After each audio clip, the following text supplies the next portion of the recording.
महापापाति पापानि गीताध्यायी करोति चेत् किंचित स्पृशति तस्य नलिनी दलमम्भसा। पद्म पाताय जेरकम जल स्थिर হয় না, ঠিক সেরকম গীতা অনুশীলনকারীর দেহে পাপ টিকতে পারে না। আজকের গীতা আলোচনা চতুর্থ অধ্যায় জ্ঞানযোগ 38তম শ্লোক। নহি জ্ঞানেন সদৃশম পবিত্রমিহ বিদ্যতে তম স্বয়ং যোগ সংসিদ্ধ কালেনাত্মনি বিন্দতি। নহি জ্ঞানেন সদৃশম পবিত্রমিহ বিদ্যতে তৎস্বয়ং যোগ সংসিদ্ধ কালেনাত্মনি বিন্দতি।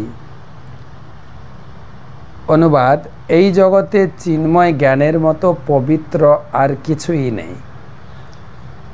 এই জ্ঞান সমস্ত যোগের পরিপক্ক ফল। ভগবত ভক্তি অনুশীলনের মাধ্যমে যিনি এই জ্ঞান আয়ত্ত করেছেন তিনি কালক্রমে আত্মায় পরা শান্তি লাভ করেছেন। আমাদের জীবনে তিনটে জিনিস একটু পরিষ্কার জানতে লাগবে: সুখ, শান্তি আর আনন্দ। সুখ লাভ হয় দেহে।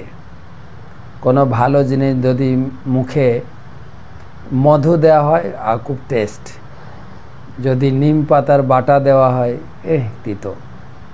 দুঃখ, সুখ। হয়তো আবার উল্টোটাও হতে পারে, কারণ নিম পাতা খেতে খুব টেস্ট লাগতে পারে, আবার মধুটাও তিতো লাগতে পারে। অর্থাৎ দেহে লাভ হয় সুখ, মনে লাভ হয় শান্তি। এখানে শান্তির কথা আলোচনা হচ্ছে। কিন্তু কালে নাতমনি বিন্দতি, পরা শান্তি লাভ হয়। জ্ঞান আমাকে শান্তি দিতে পারে।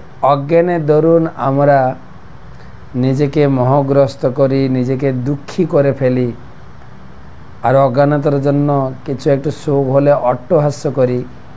কিন্তু জ্ঞান থাকলে সংযত থাকবে। জ্ঞানে প্রকৃত শান্তি। তাহলে দেহে লাভ হয় সুখ, দেহ যখন বিষয়ের সংস্পর্শে আসে। মনে লাভ হয় শান্তি যখন জ্ঞানের সংস্পর্শে। কোন জ্ঞান? ভগবদ গীতার জ্ঞান বা দিব্য জ্ঞান।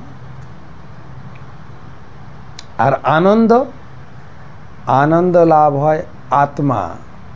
আত্মা যখন পরমাত্মার সঙ্গে যুক্ত হয় তখন আনন্দ লাভ হয়। তো সেজন্য এখানে বলছেন জ্ঞানী আমার জীবনকে প্রকৃত শান্তির পথ দেখাতে পারে, শান্তি দিতে পারে। জ্ঞানেই পরম শান্তি লাভ করা যায়। আরও বিস্তারিত পরের শ্লোকে।